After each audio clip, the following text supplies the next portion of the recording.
Canarias al Día, la tertulia con el patrocinio de Egatesa, Caja 7, Faicanes, Caser Seguros, Miransa, Grupo Número 1, Hiperdino, Loro Parque, Vodafone, Mogán Mall, Bazares Chinatown, Congelados 5 Océanos, Poema del Mar, Siam Park, McDonald's, Multicentro Comercial El Trompo, en La Orotava, Red Canaria Laboratorios, Grupo González Canarias, Repsol, CaixaBank.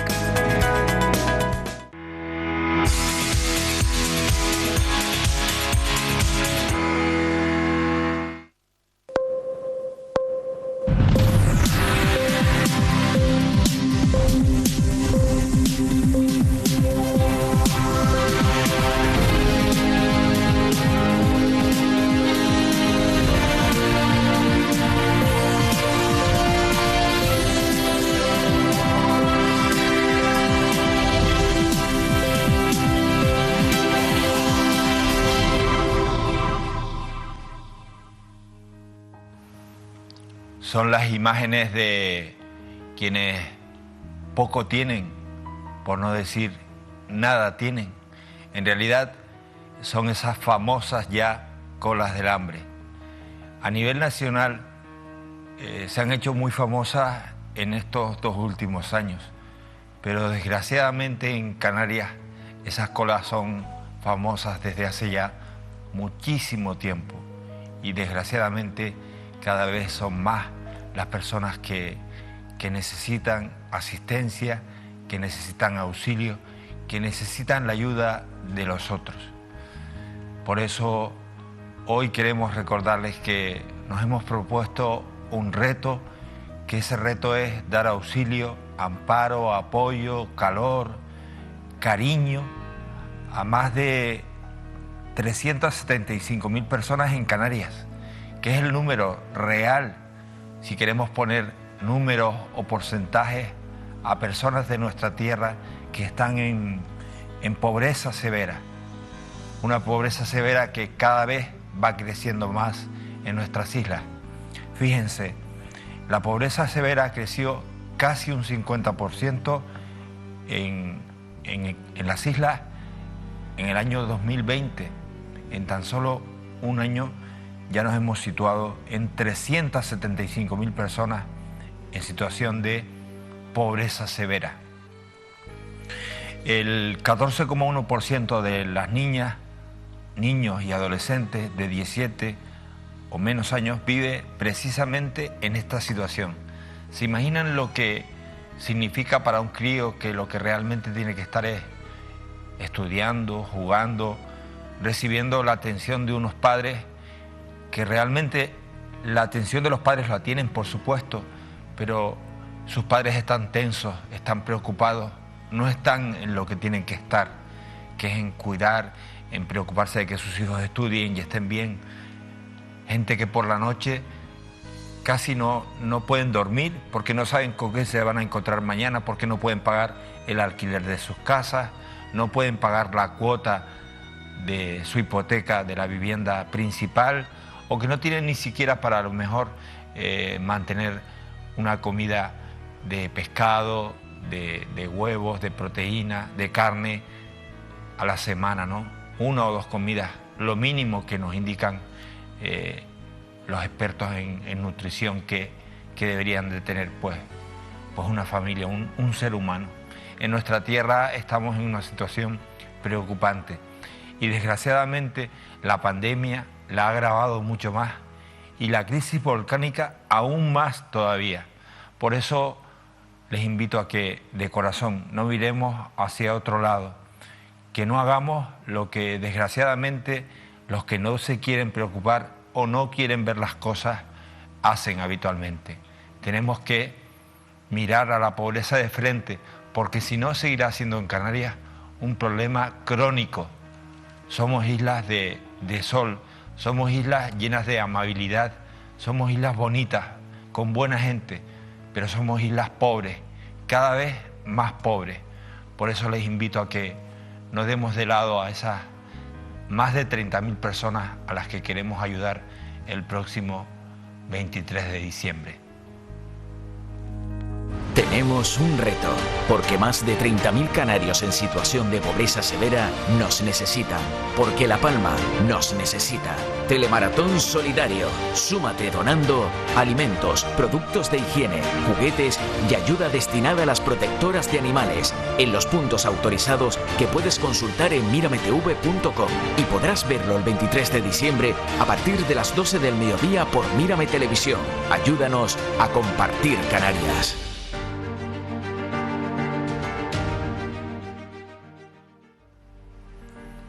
En esta mesa habitualmente hablamos mucho de pobreza, mucho de las dificultades a nivel sanitario que atraviesan nuestras islas, de política, de corrupción. Denunciamos en esta mesa y en esta televisión, y por eso hoy lo seguimos haciendo con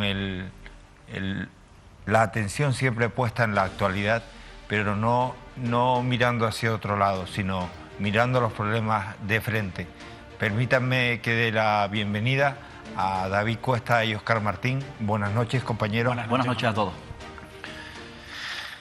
Decía yo que la pobreza se ha cronificado, David y Óscar, y desgraciadamente la gente cada vez es más pobre y pocas soluciones encontramos para eliminar ese problema, esa cronificación de la pobreza, ¿no? Sí, la gente cada vez más pobre. Está pasando en esta crisis que incluso gente que superó la anterior crisis económica, que fue probablemente mucho más dura en muchos aspectos, está cayendo en esta crisis. Eso está provocando que se esté cronificando, como tú bien decías, la pobreza también en otros muchos sectores que ya no tienen ninguna esperanza de poder salir adelante, ¿no? Los datos hablan por sí solos, el informe AROPE habla de ese crecimiento de la pobreza severa, crecimiento de las personas en riesgo de exclusión social, en riesgo de pobreza. Unos indicadores que venimos repitiendo con mayor o menor intensidad desde por lo menos desde que yo llevo aquí en esta casa, ¿no? Durante más de 12 años, ya digo, desde la anterior crisis venimos soportando unas altas tasas de pobreza tremendas, con unas cifras de paro muy altas, que cuando no son muy altas al final esconden la gran trampa, ¿no? Que es lo que cada vez se va poniendo más de relieve en los informes, y es que la gente con trabajo no llega a fin de mes. Y eso evidentemente es un problema que está arrastrando a muchas personas. Cada vez las personas mayores tienen menos poder adquisitivo, por tanto cada vez es más difícil recurrir a la ayuda de los abuelos, que a tantas familias ha salvado a lo largo de las crisis. Y la conclusión o el reflejo al final de todo esto son comedores sociales a tope de personas, las organizaciones que colaboran con las administraciones públicas, como las que van a colaborar en este telemaratón, principalmente en torno a la figura de banco de alimentos, sobrecargados de demanda y en una situación, en una época como la Navidad y con lo que está ocurriendo en La Palma, que necesitan de un esfuerzo extra. Lo peor de todo es que la pobreza se ha cronificado y la forma en la que vemos la pobreza a los ciudadanos se ha normalizado. Y eso es lo peor que puede ocurrir, porque al final nadie va a hacer nada, y nadie lo está haciendo, para solucionar el problema de raíz, ¿no? No, llevamos, como dice David, efectivamente muchos años, desde la primera crisis 2008, si no me equivoco, esa fecha, denunciando incluso de atrás, porque estamos hablando que la pobreza se ha cronificado efectivamente. Canarias sigue heredando cada año más ese drama tan tremendo que se ha adentrado en los hogares de nuestra comunidad autónoma, que es la pobreza. De hecho, hace muchos años Cáritas viene vaticinando el aumento progresivo de los índices de pobreza, de la pobreza severa, que está, insisto, apoderándose de muchas familias en esta comunidad autónoma. Recuerdo hace unos años que hablaba Cáritas, las organizaciones sociales Cruz Roja, de un 35% de la población canaria bajo el umbral de la pobreza. Datos que, por cierto, constataba además el Gobierno de Canarias a través del Instituto Canario de Estadísticas, el ISTAC, que en aquella época hablaba efectivamente de lo que había denunciado Cáritas, de un 35% hace ya algunos años de la población canaria bajo el umbral de la pobreza. Han pasado muchos años, se sigue incrementando, han pasado muchos responsables públicos al frente de las políticas sociales de esta comunidad autónoma, además anunciando, dándole esperanza a la sociedad canaria, diciendo que eran gobiernos de las personas, que era la prioridad en este caso para los ejecutivos, para las administraciones, para los ayuntamientos, para los cabildos. Y evidentemente se ha evidenciado de que la situación se ha incrementado y sigue siendo dolorosa. ¿Qué ocurre? Pasó la crisis 2008, 2018, vino una nueva crisis que no ha terminado, que seguimos sintiendo, que es la crisis económica y social de esta comunidad autónoma, también de España, como es la pandemia, que todavía sigue haciendo efecto, que ha destrozado a muchas familias y que les vamos a contar a la gente de La Palma, ¿no?, del Valle de Iridane, que se han encontrado ahora más de manera paralela, al margen de la pandemia, una situación crítica, caótica, que va a significar una crisis económica y social sin precedente en la Isla Bonita. En cualquier caso, yo siempre he dicho que efectivamente, decía David, o decías tú, Manolo, que son unas islas bonitas, preciosas, donde se han convertido en un atractivo turístico, ¿no?, las islas afortunadas, pero yo siempre decía que hay otras islas, otra sociedad en esta comunidad autónoma, que es la sacrificada, sociedad más enferma, más discriminada, en este caso por la pobreza, y donde parece ser, insisto, según los datos, que parte de la sociedad y parte de la clase política le ha dado literalmente la espalda. Bueno, pues aquí estamos para no dar la espalda ni a la pobreza ni a las personas, que de eso se trata. Y tenemos que informar, así que hoy vamos a comenzar haciéndolo, recapitulando sobre un asunto que, les recordamos, tratamos aquí la semana pasada en Mírame Televisión. Ha tenido una grandísima repercusión en la isla de Gran Canaria y tenemos nuevos datos sobre el caso 18 Lobas. David. Sí, bueno, porque la semana pasada informábamos con mucho detenimiento de todo ese sumario del caso 18 Lobas, de esa red de prostitución en la que también se prostituía a menores y que pues ha acabado con un auto de procesamiento de 6 personas.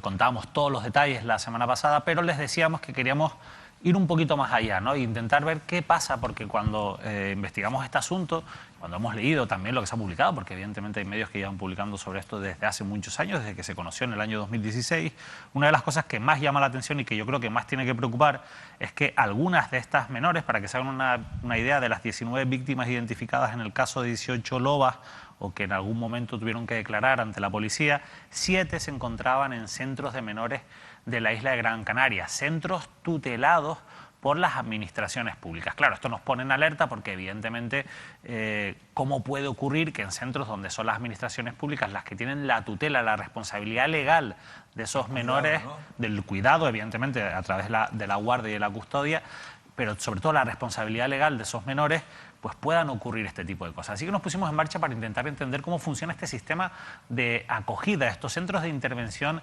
inmediata que funcionan en todas las islas y que dependen, en muchos casos, como en la isla de Gran Canaria, del Cabildo de Gran Canaria.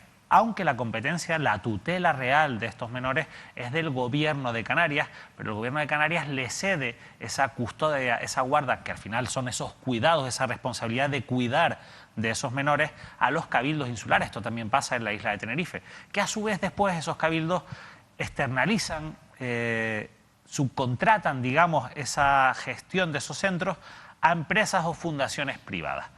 Claro, este modelo, que es un modelo complejo, nos lleva a intentar entender qué es lo que ocurre, ¿no? Lo primero, bueno, ya hemos explicado un poco lo que es la tutela, la guarda, esas responsabilidades que tienen las administraciones, pero qué tipos de personas, qué tipos de menores acaban en estos centros. Para que se hagan una idea, en la isla de Gran Canaria hay 363 plazas para menores en esta situación. Bueno, pues son menores en situación de desamparo.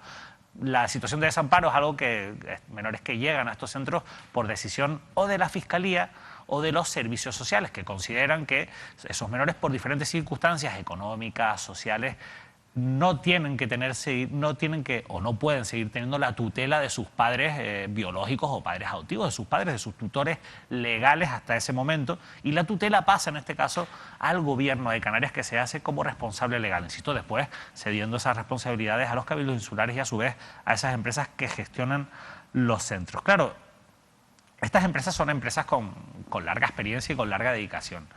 Y yo, intentando analizar, evidentemente, aun sabiendo de que puede haber problemas en estas empresas, me he encontrado con que en líneas generales las empresas que gestionan estos centros, insisto, tienen mucha experiencia y mucho recorrido y están fiscalizadas por las administraciones públicas hasta donde se puede. Por ejemplo, en la isla de Gran Canaria podemos decir con total certeza que había menores de 2 centros de menores distintos. Uno es el centro de acogida inmediata de Tafira, que tiene puede atender a unas 20 personas, y la verdad es que bueno, el centro de Tafira es uno de los más importantes que hay en la isla de Gran Canaria. Está gestionado por la asociación Mundo Nuevo.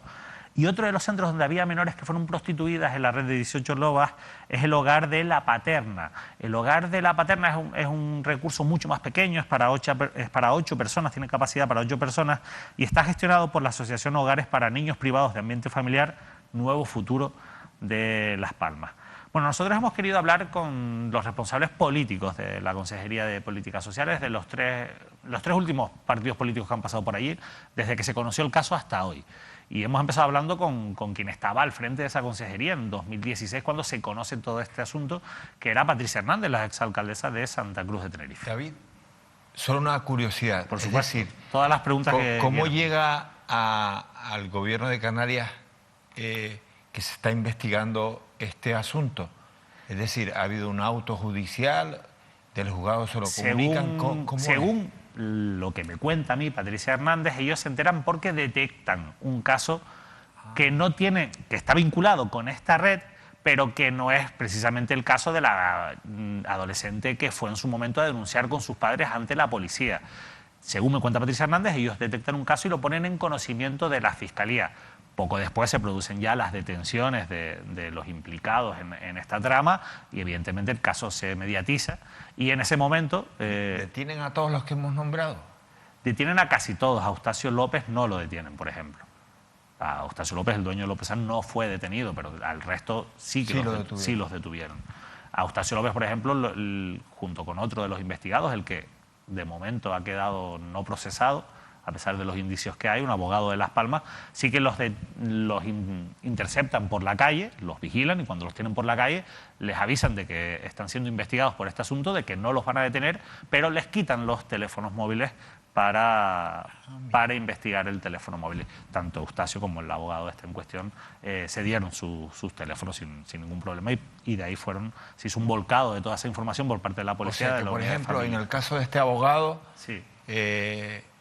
Que no está procesado de momento. Digo de momento porque... Sí pueden haber cambios. Sí, y me consta que la Fiscalía, por ejemplo, es partidaria de que se procese a esta persona, pero claro, vamos a ver hasta dónde sigue. Hasta dónde sigue. Bien, y en el caso de Eustacio sí que se le acerca un policía en este caso. Una pareja de policías. Sí. Le comunica, oye, que está siendo investigado por este asunto, tienes que darme tu teléfono y te informo de este asunto. ¿Es así? Es así, tal cual. Le ponen en conocimiento las actuaciones y le interceptan el teléfono móvil.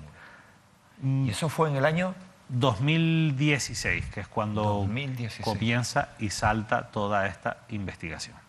Madre mía. Claro, en el año 2016 el PSOE estaba a punto de salir del grupo de gobierno y en aquel momento, según me cuenta Patricia Hernández, solo les dio tiempo a poner en conocimiento este caso que conocieran ante la Fiscalía y en llevar el asunto, una vez que ya se empieza a conocer todo, al gobierno, ¿no? al Consejo de Gobierno regional. Y después cambia el gobierno, recuerdan que se sale el PSOE del Pacto Regional, se queda Coalición Canaria con el área de políticas sociales, entra Cristina Valido.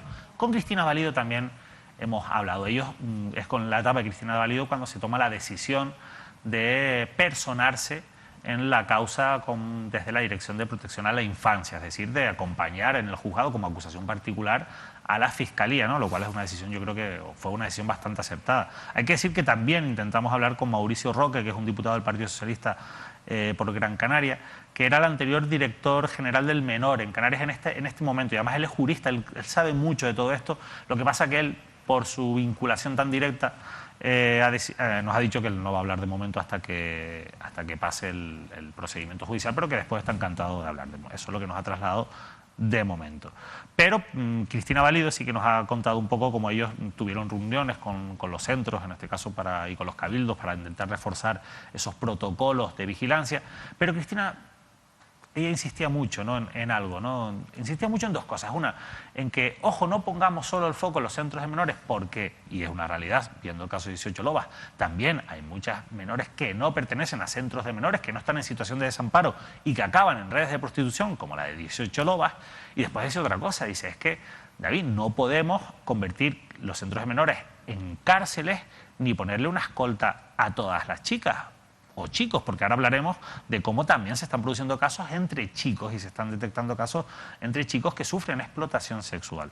La verdad es que Cristina Valido era muy clara, claro, al final uno dice, pero bueno, Cristina, algo habrá que hacer, ¿no? La gran pregunta que nos hacemos, esto habrá que controlarlo, pero claro, también es verdad que tenemos que pensar que esto...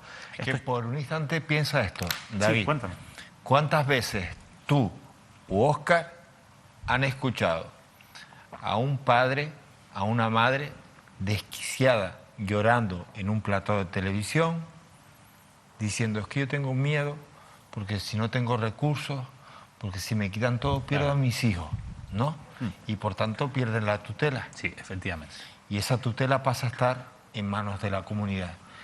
Y que hoy cualquier padre pueda decir, Dios mío, yo intento proteger a mi hijo, cuidarle, de que nadie abuse, y alguien que es más poderoso que yo, tiene más poder que yo, que es el gobierno.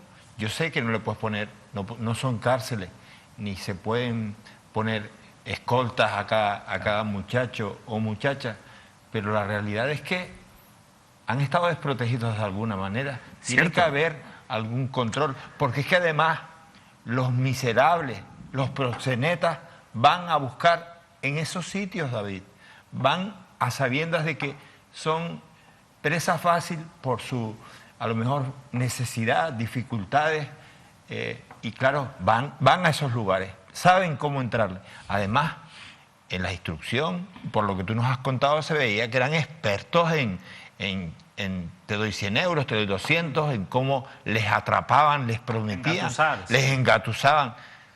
Imagínate cómo pueden estar un montón de padres pensando que están en una situación complicada, diciendo, Dios mío, mis hijos a lo mejor pasan a otras manos porque yo no puedo mantenerlos, y resulta que ¿qué garantías tienen? Claro, yo todo eso lo entiendo, lógicamente, y además creo que en esas líneas es la que tenemos que trabajar los medios, en exigir que haya mayores controles en este sentido, pero también tenemos que ser razonables y pensar que si estas chicas y chicos entran y salen de los centros, hay un caso, esto está en el sumario de 18 Lobas, hay un caso de 2 chicas que cuando salían del centro salían con una ropa y llevaban en una mochila la ropa con la que iban a ejercer la prostitución después y se cambiaban después de salir del centro. Claro, para esto yo creo que lo importante es tener personas que estén muy pendientes de lo que ocurre en los centros. Yo es que voy más allá, y con esto, si me permiten, vamos a pasar a hablar de otra persona con la que he hablado, que es la actual directora de Protección a la Infancia del Gobierno de Canarias, Irache Serrano. Y a mí Irache me ha dejado una grata impresión por una cuestión básica, y es que Irache no es política, es técnico. Y es una persona que conoce muy bien los centros de menores, tanto a nivel personal como a nivel profesional. Entonces ella, la verdad es que fue muy clara conmigo, me estuvo explicando un poco cuál es la situación. Y también me ofreció datos y me habló de lo que se ha puesto en marcha. Y se ha puesto en marcha un proyecto que, bueno, después de hablar con ella, yo lo he estado investigando, lo he estado buscando, nos cuesta unos 200 y pico mil euros al año. Y a mí me parece un dinero, la verdad es que bien invertido, después de que me he puesto a mirar este proyecto. Se llama el proyecto Alondra. Empezó como un proyecto piloto en Gran Canaria y ya se está extendiendo ya se ha extendido a todas las islas. Cuesta 279.000 euros al año. Consiste básicamente en articular a través de una organización que es Opción 3, que es especializada a nivel nacional en la gestión o en la lucha contra la explotación sexual de menores, organizar una red, en este caso, de asesoramiento y de detección de este tipo de casos. Para que se hagan una idea, en solo 6 meses de funcionamiento de este programa, se ha atendido a 116 jóvenes de centros de menores de Canarias, 65 chicos y 51 chicas, se ha dado formación a 284 profesionales, pero ojo al dato, se han detectado 8 posibles víctimas de explotación sexual en 6 meses de trabajo de este programa. ¿Eso qué quiere decir? Que evidentemente, por supuesto que sí, no seamos ingenuos, se sigue captando a muchos menores de Canarias, de centros de menores y de fuera de centros de menores, fíjate, para ejercer con la ese prostitución. proyecto se ha puesto un cortafuego. Se ha puesto un cortafuego. Prevención, detección. Sí, exacto. Y se ha hecho algo, a mí Irache me lo explicaba, decía, es que esto es algo que es que no teníamos, es que no existía nada para poder, es verdad que estaban todos los protocolos que existen en los centros y con el Cabildo del Gobierno de Canarias, pero no había algo que les permitiese a estos jóvenes acudir directamente. O sea, es una herramienta muy útil. De verdad que yo he estado un poco y utiliza las redes sociales mucho, que es la clave, porque los jóvenes están en las redes sociales, son captados en las redes sociales y les enseñan y tienen acceso a este programa a través de las redes sociales, lo cual está muy bien. Y además les enseña un poco el uso responsable de las redes y otras muchísimas cosas. La verdad que yo les invito a que si quieren lo busquen y se informen, porque el programa está muy bien. Pero esto sigue siendo insuficiente. Y Irache también lo reconoce. Lo que pasa es que ella dice, claro, es que con esto es con lo que tenemos que trabajar. Pero ella le daría la vuelta, según me contaba. Dice, yo es que cambiaría el sistema. Esto es muy difícil de plantear, pero es que este sistema en el que al final pues tiene que haber, o sea, un centro que vigile a través de empresas externas, este sistema mixto, hace aguas, ¿no? Claro, y ella dice, es que tenemos que trabajar directamente en los hogares para que esos padres que tú nombrabas antes, Manolo, esos padres y esas madres, primero, no pierdan la tutela de sus hijos, porque al final los padres y las madres, aunque a ellos también les pasa que muchas veces por diferentes circunstancias no son capaces de detectar estas cosas, es mucho más fácil que ellos los detecten en el día a día, a que al final los tengan que detectar profesionales que trabajan en centros. Evidentemente después eso habrá que hacer las actuaciones que haya que hacer, ¿no? ¿Qué ocurre? Que eso ahora mismo es una utopía, porque no se va a cambiar un modelo que lleva años funcionando, que se debería cambiar, pero para eso hay que trabajar muchísimo, y la realidad es que ahora, insisto, se ha puesto en marcha este proyecto, pero no vamos a ser ingenuos, como decía antes, y estas cosas siguen pasando. Me decía también Cristina Valido, me daba una clave, y dice, pues a lo mejor hay que endurecer las penas contra los proxenetas y contra estas personas. Pero bueno, yo creo que más allá de endurecer penas, que también, por supuesto, más allá de mejorar los medios, yo creo que también es fundamental el trabajo en los hogares, en las familias. Y una cosa contra la que es muy difícil luchar, y termino, Manolo, tenemos una sociedad que va a un ritmo, va rapidísima, va mucho más rápida que las leyes, que los programas, que las actuaciones políticas, y que ahora mismo vive en una fantasía, y que yo veía esa fantasía cuando leía a chicas de esta red hablar de cómo disfrutaban de esos lujos, de ese dinero que ganaban, de esa vida que les daba la prostitución.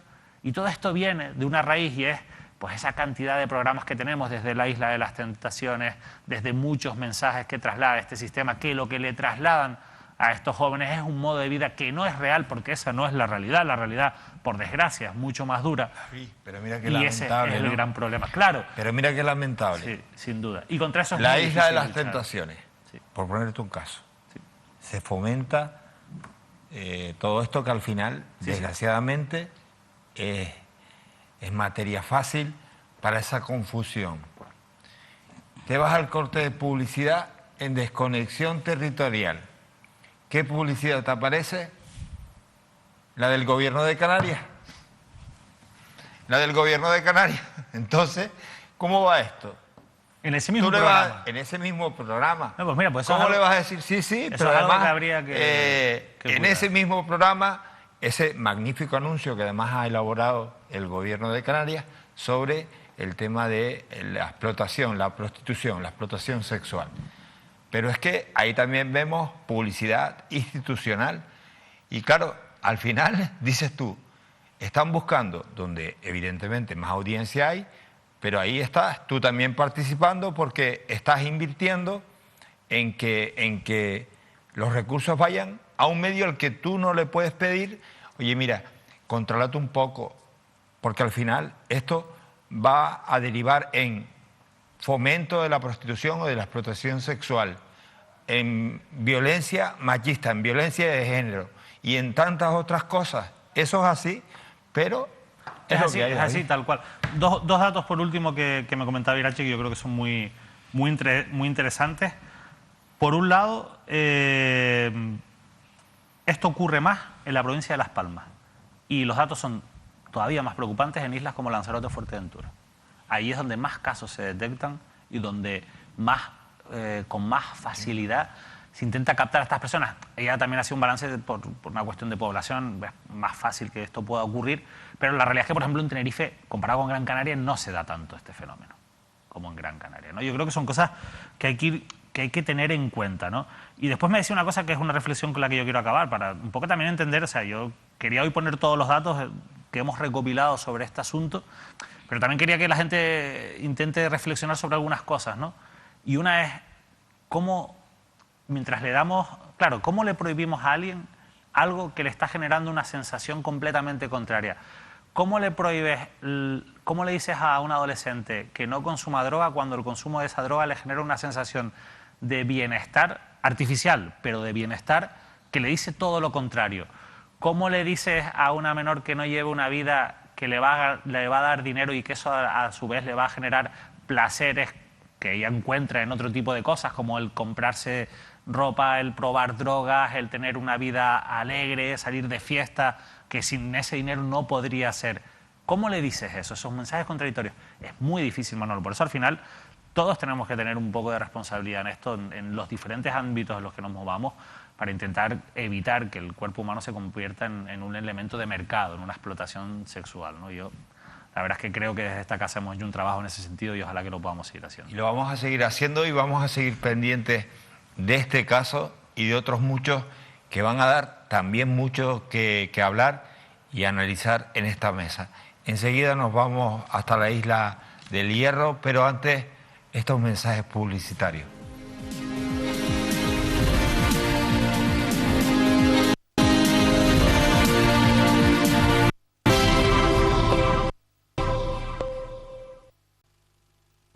Canarias al Día, la tertulia con el patrocinio de Egatesa, Caja 7, Faicanes, Caser Seguros, Miransa, Grupo Número 1, Hiperdino, Loro Parque, Vodafone, Mogán Mall, Bazares Chinatown, Congelados 5 Océanos, Poema del Mar, Siam Park, McDonald's, Multicentro Comercial El Trompo, en La Orotava, Red Canaria Laboratorios, Grupo González Canarias, Repsol, CaixaBank.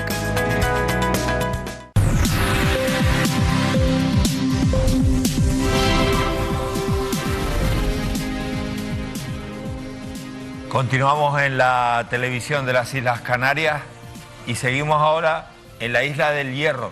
David, tenemos novedades acerca de un asunto judicial. Sí, bueno, un asunto que queríamos comentar porque en su momento les hablamos aquí de esa gran investigación que se ha hecho en torno a la gestión de 3 vertederos en la isla del Hierro y que ha acabado con la apertura de juicio oral, que ya se iba a celebrar hace unos meses y que se ha pospuesto para el próximo mes de junio, por una supuesta gestión delictiva en el sentido de que se podría haber causado daños al medio ambiente.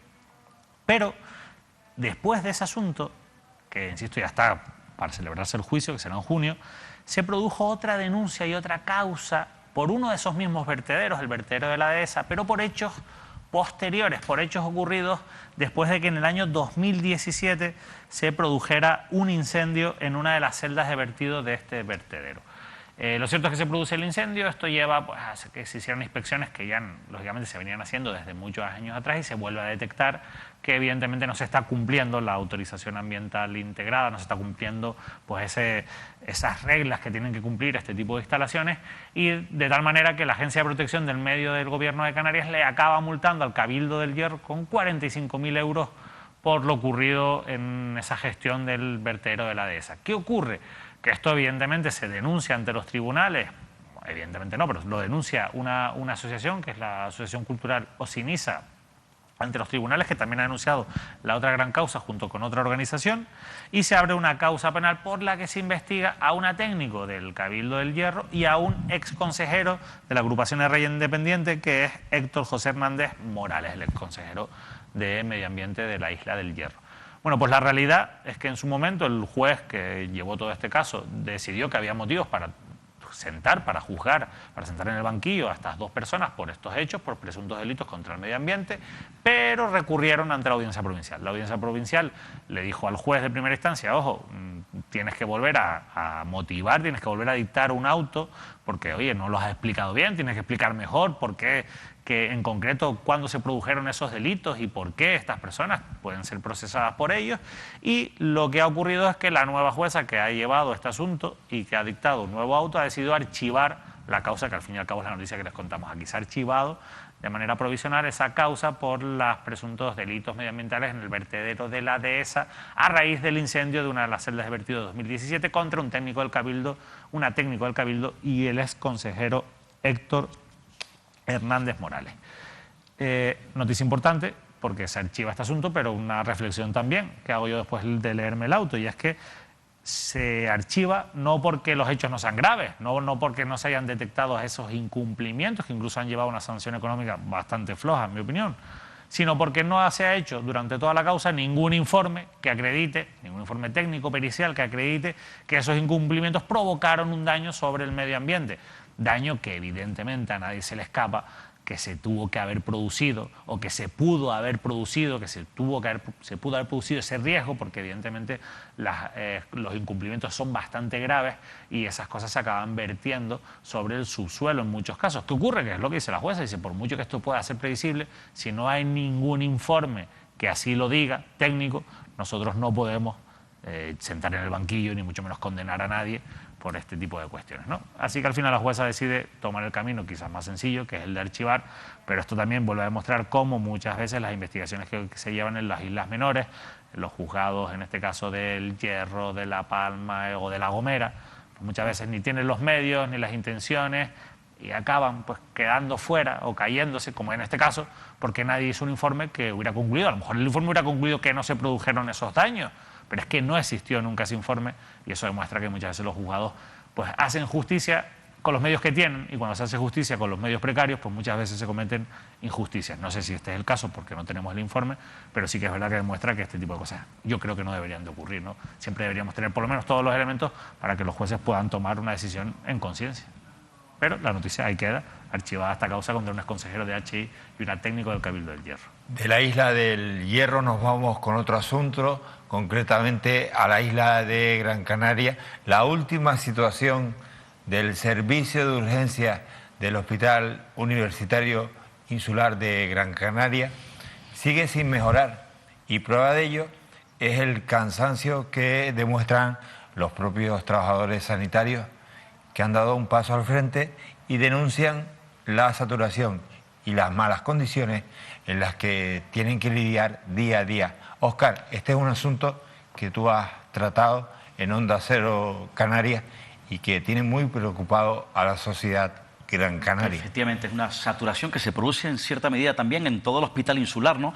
Pero durante los últimos tiempos una situación dantesca, inhumana e impensable en esta comunidad autónoma, en un sistema sanitario público fortalecido, donde en principio hay, insisto, grandes profesionales, presumimos de grandes profesionales sanitarios en esta comunidad autónoma. Colapsos en los servicios de urgencia, donde hay imágenes tremendas que han trascendido, camillas, enfermos amontonados en esos pasillos, sobre todo personas mayores, que es lo dantesco y lo indignante, en este caso, bueno, pues en zonas comunes por falta de espacio, y lo llevan denunciando no los sindicatos, porque los sindicatos también lo denuncian, pero los propios médicos, los propios profesionales que trabajan, insisto, en el servicio de urgencia. De hecho, se han concentrado, han protagonizado movilizaciones. La última acción, apoyada además por el personal del Hospital Insular, fue demoledora. Una carta que trascendió, que publicó el rotativo Gran Canario, Canarias 7, de una enfermera que, insisto, firmó, envió una carta anónima, evidentemente, donde, bueno, pues se expresa la situación tremenda, dantesca y grave que está ocurriendo en los servicios de urgencia del Hospital Insular. Algunas de las frases, por ejemplo, decía la propia enfermera, maldigo lo que veo. Visualizaba la foto de una señora mayor, decía, es anciana, está ahí enferma, matrícula con 35X, era la imagen de esa señora, donde evidentemente protegía su identidad, su físico, aparcada en una camilla como otros 34, al fondo del pasillo, señalaba. No sé qué sentirá, si querrá gritar o huir, decía en esa carta. Seguramente lo haría si no estuviese doblada por los años y la enfermedad, en este caso por las fuerzas que la ha abandonado hace tiempo. Venía a decir de manera literal, el mismo tiempo que tardó el sistema en abandonarla a ella. Maldigo que el ejercicio de mi profesión, son algunas de las frases de esa carta, de enfermera, sea por tropezarme con esta doble injusticia. Ofensa grave que sufre el honor y la dignidad de una persona. Insisto, es una última carta demoledora de una enfermera, pero que es una situación que hace ya algún tiempo vienen denunciando los profesionales del servicio de urgencia del Hospital Insular, una situación imperdonable, indigna, inhumana, que esté ocurriendo en estos momentos en esta comunidad autónoma. Pues precisamente para hablar de este asunto vamos a hablar con Manuel Fuentes, es médico de urgencia del Hospital Insular de Gran Canaria.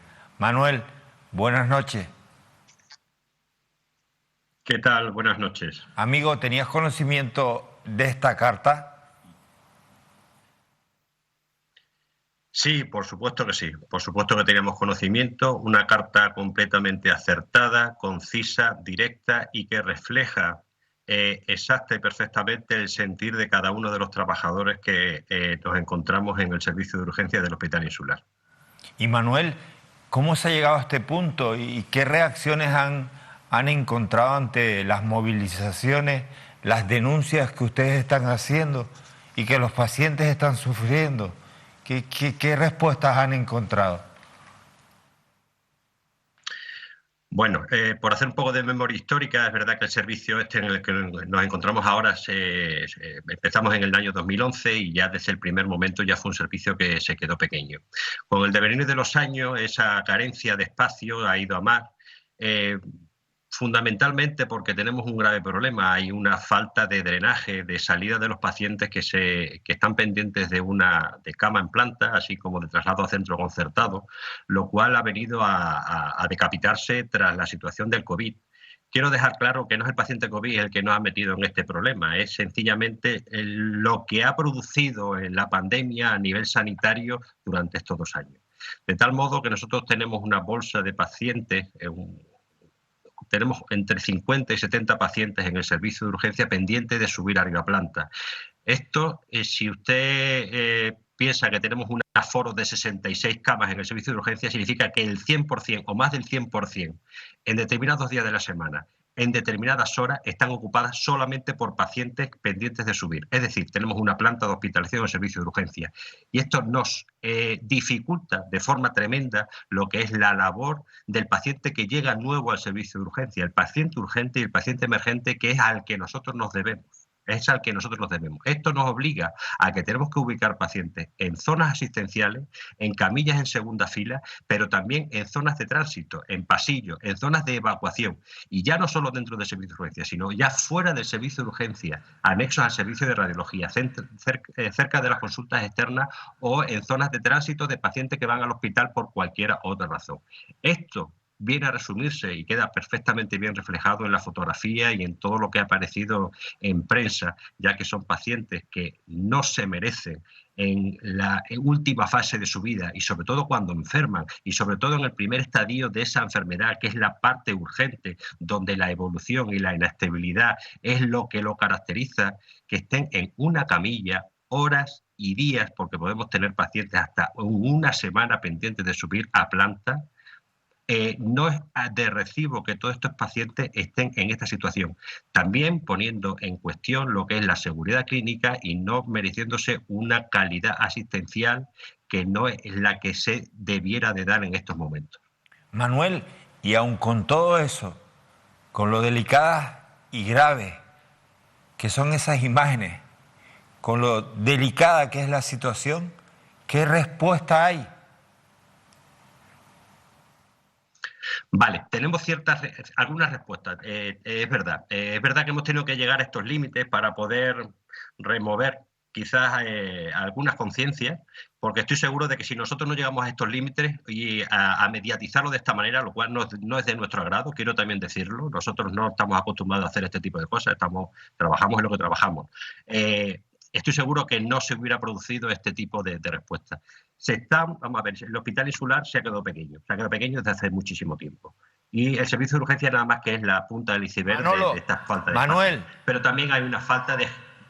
Manuel, te iba a decir, yo lo entiendo, pero Dios mío, miren que han pasado políticos que tienen que ver con la sanidad, desde Román Rodríguez hasta el último consejero de Sanidad, que trabajó en lo privado y luego en lo público, como ustedes quieran. Pero carajo, qué falta de previsión, qué falta de previsión. Los profesionales eso lo saben, ustedes lo saben, los sanitarios lo saben. ¿Por qué no les escuchan? ¿Por qué hacen hospitales que a los 2 años van a quedar cortos, pequeños? Miren el materno infantil. Han tenido ustedes, como tú bien dices, que salir a la palestra, denunciar que no es su trabajo, es decir, proteger a los pacientes y dar la cara mediáticamente, aun en el caso que luego se las van a partir a ustedes, para llegar a este punto y que se tome conciencia. Carajo, tómense tiempo en decir, miren, el hospital va a tardar 1 año más, 2 años más, 3, fuera de promesas electorales. Pero hagan las cosas con conciencia. Tú mismo lo acabas de decir, Manuel, un hospital que ya se ha quedado pequeño. Entonces, ¿para qué plantean cosas a corto plazo? Para asalto de mata, ¿no? Es una pena, chicos. Sí, exactamente. Es verdad que se están proponiendo algunas soluciones a corto plazo para dar alguna salida. Hay que dar alguna salida a este problema que no va a disminuir, todo lo contrario, va a aumentar.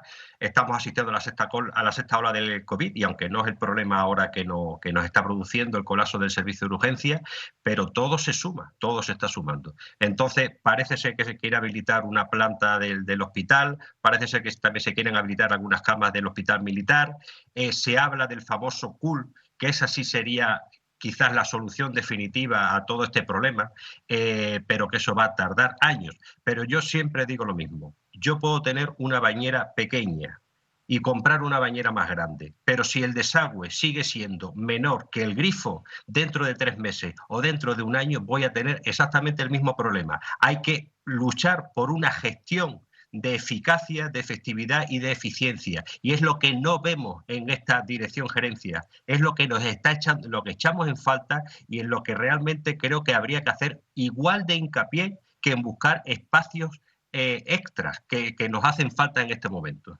Durísimo, Óscar, lo que está contando Manuel, es durísimo. Sí, muy claro, además hace falta personal, efectivamente lo han denunciado. Señor Fuentes, muy buenas noches.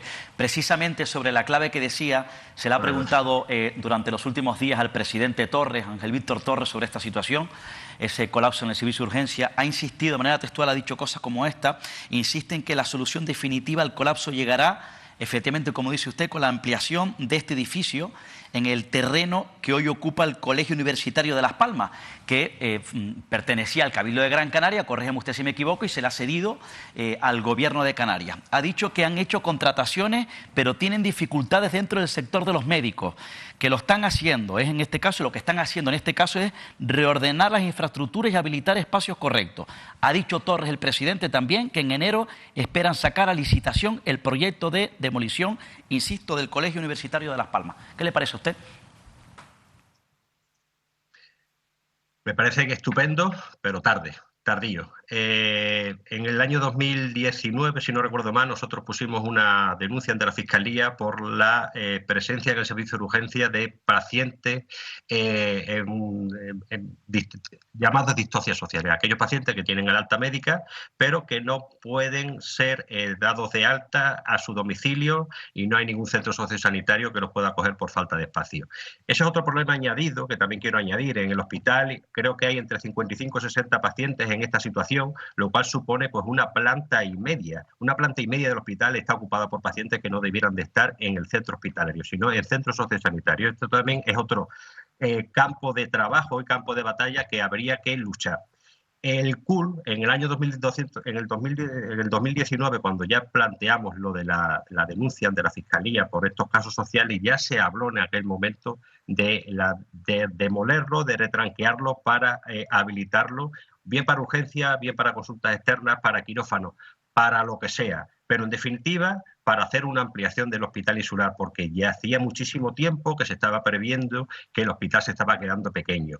Hay que tener en cuenta que la población canaria cada vez es mayor, cada vez tiene más edad, cada vez la gente vive más y las patologías, la medicina va avanzando y las patologías cada vez son más complejas de tratar. Eso a la hora de ver un paciente urgente nos lleva generalmente horas, si no días.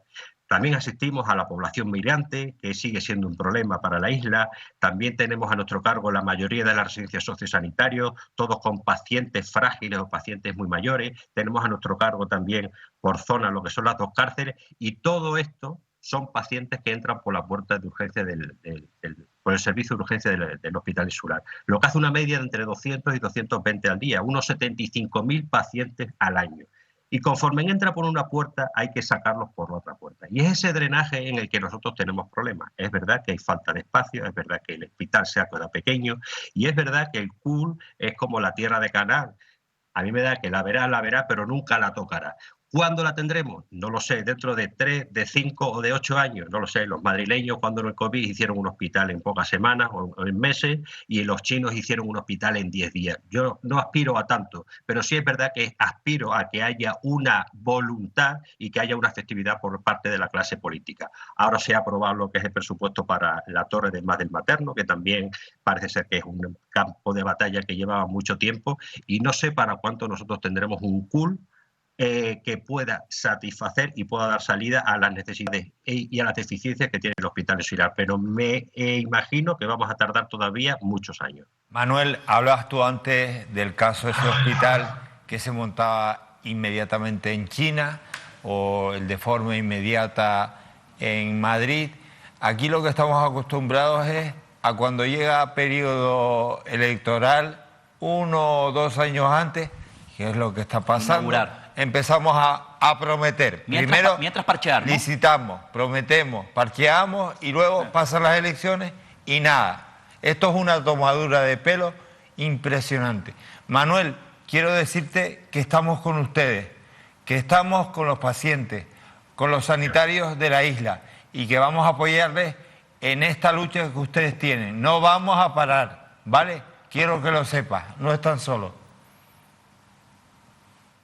Pues muchísimas gracias. La verdad que nosotros, como equipo de urgencia, no solamente los médicos, sino también el resto de los estamentos, enfermeros, celadores, auxiliares, agradecemos realmente que nos den voz para poder reclamar, para poder denunciar. Y yo lo digo así, a mí me pagará el Servicio Canario de Salud, pero yo me debo a los pacientes. Y así lo siente el equipo entero del Servicio de Urgencia del Hospital Insular. Un abrazo gigante, un abrazo amigo. Muchas gracias. Increíble. Políticos que solo no hacen nada, prometer y nada más, y a corto plazo, parcheando, les encanta un parcheo. ¿Qué habrá detrás de tanto parcheo? ¿Por qué? ¿Por qué no se planifica con cabeza? ¿Por qué no se hacen las cosas con fundamento, carajo? No, pues ahora lo que hacemos es prometer licitaciones y más, y luego más, y al final pasa el tiempo y esto se eterniza y mientras tanto colapso. Esa es la verdad. Asalto de mata. Gobernamos, no ahora, de siempre asalto de mata. Y no les da vergüenza. Óscar, esto de verdad es terrible. Ya en la isla de Tenerife, sí, ya esto ya había sido caballo de batalla. Sí, efectivamente. Un por cierto, follón. han celebrado durante los últimos días la conmemoración de los 50 años del Hospital Universitario de Canarias en Tenerife, que por cierto, hospital también en cierta medida obsoleto, con muchas deficiencias, ¿no? 50 años, y esto efectivamente ocurrió, recuerdas, en el Hospital de la Candelaria, ocurrió en el Hospital Universitario, lo contamos aquí. Por cierto, la organización a la Asamblea 7 Islas ha denunciado también durante las últimas horas el colapso que se podría producir en los hospitales canarios. 300 pacientes mayores sociosanitarios ocupando camas, porque parece que sigue fallando la política entre lo público y lo privado. Por cierto, ya termino. Luego sigue fallando, o sea, sí, no se solucionó. La gestión, la planificación, por cierto. Recuerdo ahora rápido, el otro día me paró un señor en la calle en Santa Cruz de Tenerife para decirme, la verdad que me lo contó de manera triste, estaba lamentado, ¿cómo es posible? Me decían, en un caso de su familiar que todavía yo los preso, se les sigan cobrando. Hacía referencia concretamente, en este caso me contaba un hombre, un señor, al Hospital de la Residencia La Candelaria en Santa Cruz de Tenerife, que sigan cobrando a los pacientes para ver la tele, ¿no? Me contaba que tenía un familiar que estaba solo en una habitación, que no tenía su familiar recursos y que no podía ver la tele, que seguían cobrando. Me dijo que lo transmitiera, que lo denunciara públicamente. ¿Cómo es posible que eso siga ocurriendo? Insisto, este caso de un familiar que me contaba y hacía referencia al Hospital de la Candelaria. Bueno, pues, miren, hemos estado en El Hierro, Gran Canaria, nos vamos hasta la isla de Lanzarote. Allí en la redacción de nuestro canal, en Arrecife, se encuentra precisamente Demel Sabiña con un invitado de Melsa con Alfredo Mendoza, ¿no? Sí, así es. Buenas noches, compañeros. Me encuentro con Alfredo Mendoza. Hace prácticamente un mes, ¿no? Poco menos de un mes, fue concejal de Arrecife, y recordemos que aquí, precisamente en este programa, Manuel, dábamos esa noticia, esa ruptura del pacto en Arrecife del Partido Popular y Partido Socialista, donde además también dimos la noticia que pocas horas después de conocer esa ruptura también se rompía el pacto en el Cabildo de Lanzarote, en el que el Partido Socialista cesaba a los consejeros del Partido Popular. Pues bien, Alfredo Mendoza era concejal del Partido Socialista en Arrecife, que actualmente, por cierto, es consejero no electo en el Cabildo de Lanzarote y que lleva las áreas de deporte y también de vías y obras. Buenas noches, Alfredo. Hola, muy buenas noches. En primer lugar, me gustaría que nos contaras un poco cómo ha sido ese proceso, cómo ha sido ese cambio del Ayuntamiento al Cabildo de Lanzarote. Bueno, pues todo un reto y bueno, es un apoyo de la presidenta del Cabildo, en este caso, la secretaria insular del Partido Socialista, a mi persona, en este caso. La labor que veníamos haciendo en el Ayuntamiento de Arrecife yo creo que era encomiable. Estábamos trabajando muy bien para que Arrecife tuviera ese avance que estábamos viendo cada día y esa estabilidad que se le tenía que dar al Ayuntamiento de Arrecife y a la isla a nivel insular. Y pues evidentemente ha sido un cambio bastante, yo creo que diferente al que estábamos viendo en Arrecife, con unas áreas de responsabilidad, pues yo creo que importantes cuanto al contacto con los vecinos y ciudadanos de nuestra isla, dado que vamos a gestionar pues nada más y nada menos que deportes, un área tan importante para nosotros, y el área de vías y obras y planificación y desarrollo. Son trabajos, facetas diferentes dentro del panorama público-político, y ahora pues nada, dedicar todo nuestro esfuerzo y empeño en que en la legislatura terminemos con el mayor número posible de... ¿Cómo te has encontrado esas áreas de deportes y vías y obras? Bueno, prácticamente llevamos de trabajo efectivo pues prácticamente una semana y media. Con esto del puente también pues ha mermado un poco las horas de trabajo, pero hemos visto bueno, áreas que estaban funcionando, que estamos viendo cuáles son las obras que quedaban pendientes. Ahí en el apartado de vías y obras hay obras que evidentemente necesitan un empujón para sacar adelante ciertos proyectos necesarios para nuestra isla. Y en el área de deportes, pues prácticamente pues a la altura del año que estamos, pues ya estamos empezando a planificar el próximo ejercicio 2022, en el que estamos con los borradores de presupuestos y manteniendo un poco los compromisos que se han ido adquiriendo a lo largo de esta legislatura, ver qué plus que le podemos dar al deporte en Lanzarote e intentar incrementar pues trasladar aquellos proyectos que se puedan trasladar a nuestra isla, que sean de interés para nuestros ciudadanos, y ese es el trabajo. Infraestructuras deportivas también, que vamos a hacer un empujón en este último año de legislatura que tenemos para sacar proyectos ambiciosos como el de la ciudad deportiva Lanzarote, para que sea una realidad ya nuestra ciudad deportiva. Y muchas cosas que venían arrastrándose de años atrás, de legislaturas anteriores también, y darle continuidad, evidentemente. Bueno, son muchos proyectos que quedan por delante, pero yo estoy especialmente interesada, Alfredo, y te quiero hacer la pregunta, porque hace apenas unas semanas conocíamos que en Arrecife, en el Ayuntamiento, ya por fin el Partido Popular ha pactado con Coalición Canaria, en conjunto, por cierto, con Nueva Canarias y Lanzarote en pie, con Somos Lanzarote, y en el Cabildo de Lanzarote, ¿qué pasa con ese pacto? ¿Finalmente van a pactar con Podemos? ¿Cómo está la situación ahora mismo? La verdad que son unas negociaciones que está llevando a cabo directamente la presidenta del Cabildo con el equipo que ella ha conformado para llegar a estas negociaciones de pacto.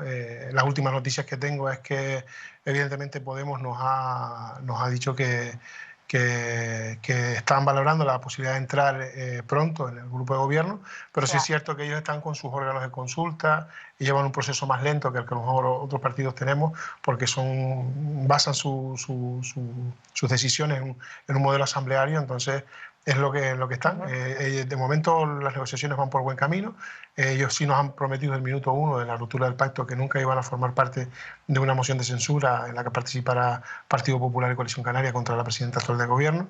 Y en eso es lo que se está trabajando, en conformar una mayoría lo suficientemente estable que nos garantice un gobierno hasta el 2023 que dé estabilidad a la isla, ¿no? Que no volvamos a vivir esa inestabilidad que hemos vivido hace un mes, que en cierto modo es un parón total a la actividad diaria no solo del Ayuntamiento de Arrecife, sino a nivel insular, ¿no? Claro, están todavía en negociaciones, pero mientras tanto están en el Cabildo, están gobernando, pero ¿qué opinión tienes tú de eso de gobernar con, por ejemplo, Juan Manuel Sosa, que ha sido declarado como tránsfuga? Bueno, vamos a ver, ya es una cuestión que viene viéndose desde hace tiempo, es una estrategia que tiene Coalición Canaria, se podía haber declarado tránsfuga desde el minuto 1 que se pasó al grupo de gobierno, lo que pasa es que ellos han visto ahora necesidad de mover el árbol a ver si cae Juan Manuel Sosa. Juan Manuel Sosa se presenta a unas elecciones, una lista electoral por un partido que es San Borondón, y evidentemente pues tras descubrir que no fueron inscritos como partido, ellos se van del gobierno en el que estaban con Coalición Canaria, y el Partido Socialista ha aprovechado la oportunidad de reforzar el grupo de gobierno con Juan Manuel Sosa formando parte de él.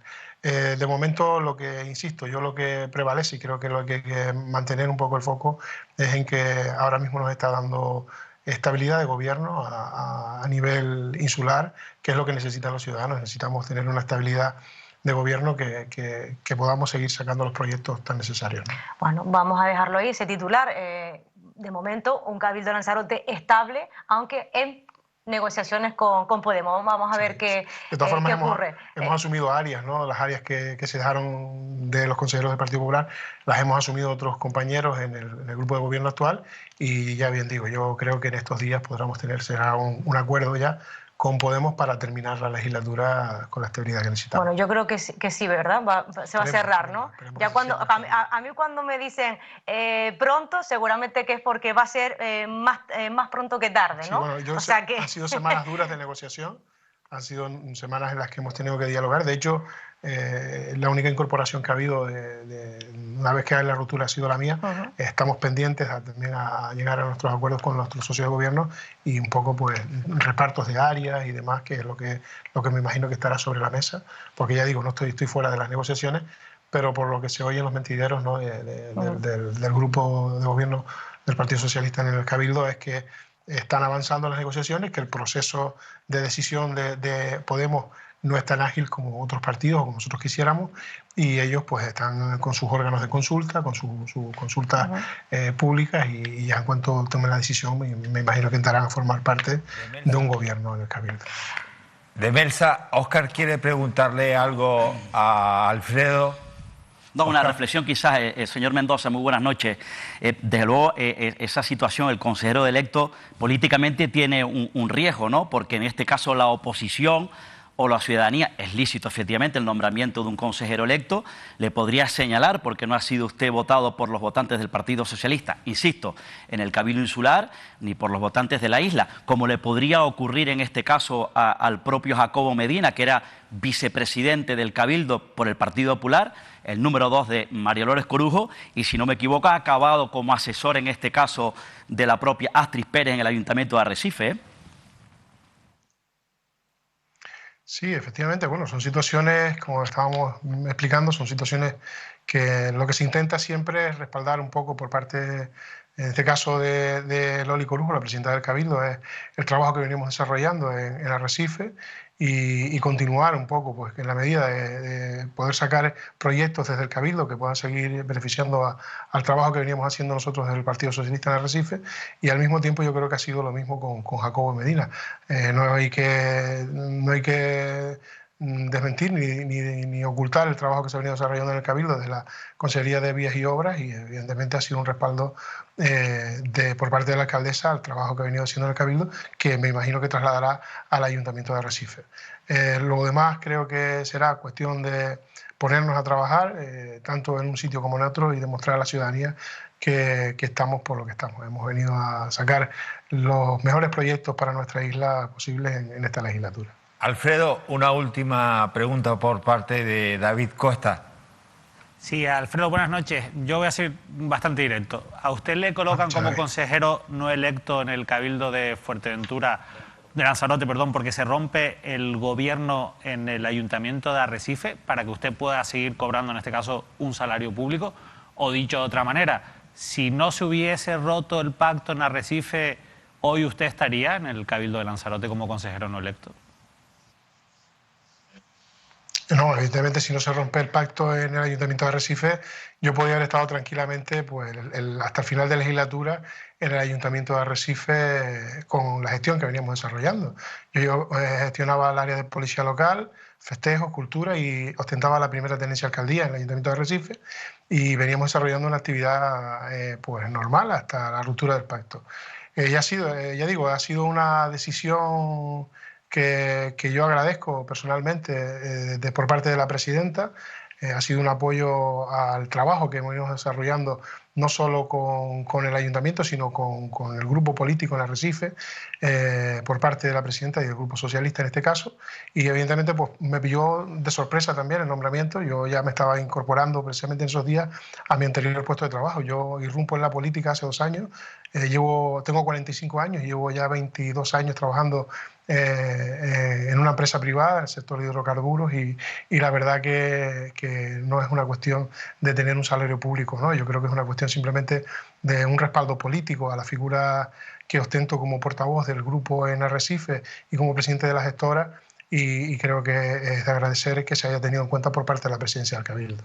Alfredo, te agradecemos muchísimo el que hayas estado en nuestra sede en Lanzarote, y permíteme que teniéndote ahí y junto a mi compañera Demelsa agradezca el arrope tan grande que estamos recibiendo de toda la isla de Lanzarote a Mírame Canarias. Un abrazo fuerte.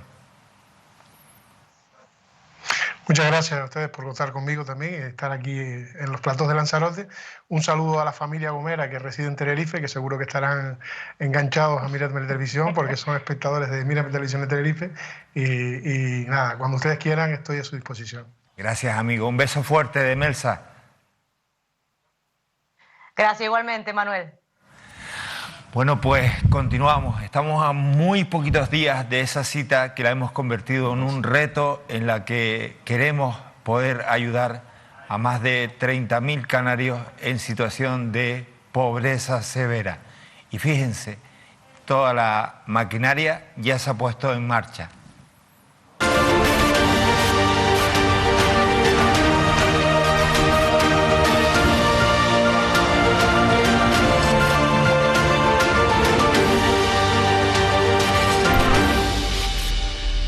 El Ayuntamiento de Santa Cruz de Tenerife, consciente de la necesidad del pueblo canario, muestra su total apoyo a la acción solidaria del Telemaratón 2021. Pues desde aquel primer telemaratón que fue en la Plaza de la Candelaria hasta hoy pues han sido muchas emociones, muchas ilusiones y muchas formas de trabajar con Mírame y con Manolo, que ha sido el impulsor, ¿no? Santa Cruz siempre ha sido la sede habitual del telemaratón. Y aquel que hicimos aquel año fue un espectáculo, la ciudad prácticamente se paralizó. Y sobre todo lo más que me emocionó era los ríos de gente colaborando. Recuerdo ver mucha gente voluntaria, ayudando, y se llenó la charca de la Plaza de España de solidaridad.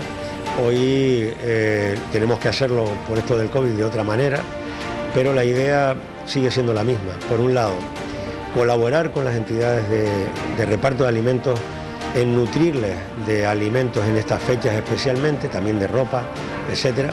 Y por otro lado, darle visibilidad al problema, porque las entidades de reparto de alimentos existen porque hay un problema y le dan una respuesta inmediata, y a las administraciones públicas nos viene muy bien porque es una respuesta inmediata y eficaz y de alguna manera complementa lo que tenemos que hacer las administraciones públicas.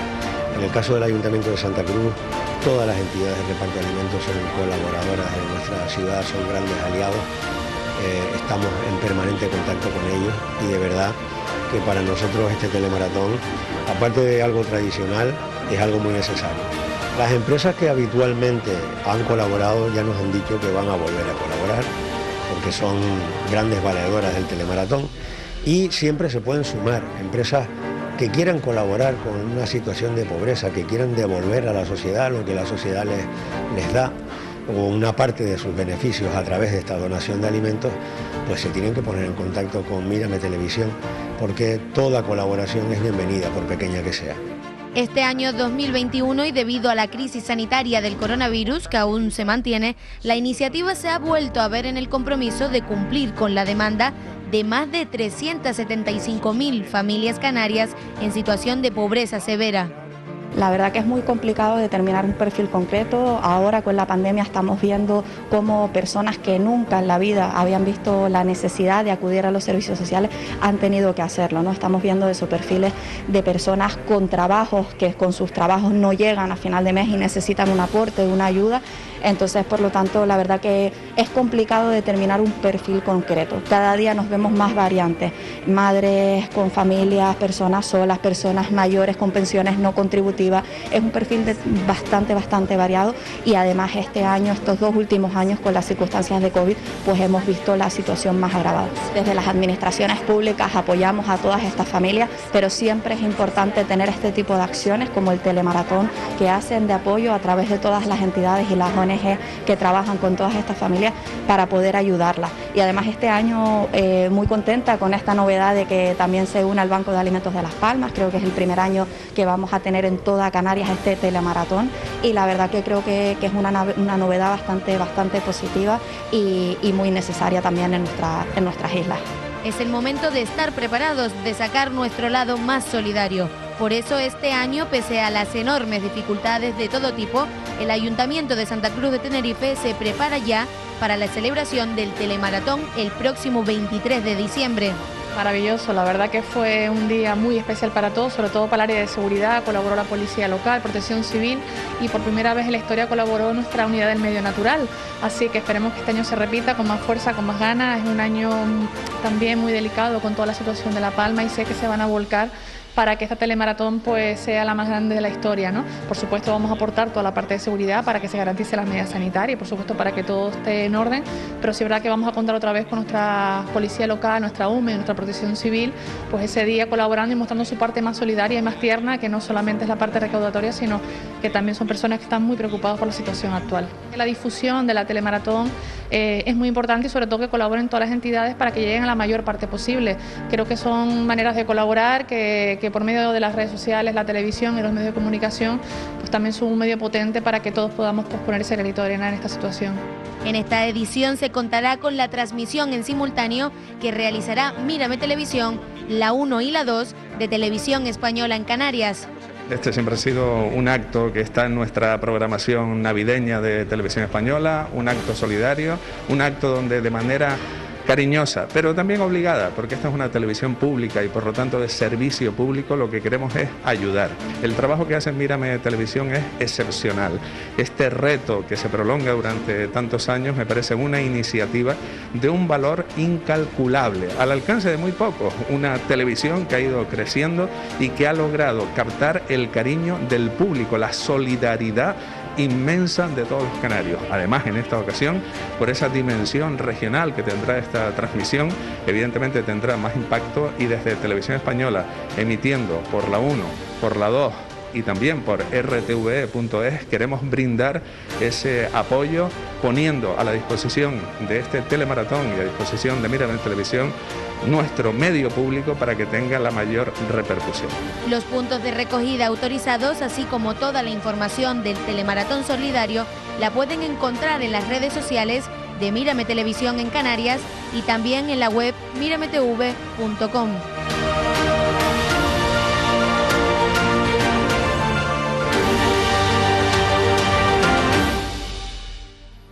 Ya pendientes de ese reto, le damos la bienvenida a Lidia Arias en esta mesa. Lidia, bienvenida. Manuel, buenas noches. David, Óscar, buenas noches. Vine aquí a sentarme hoy aquí con ustedes para actualizarles todo, porque ya hace una semana... Es que no paras, mira, estaba el móvil hasta ahora, con donaciones, con puntos de recogida, con grupos que quieren colaborar.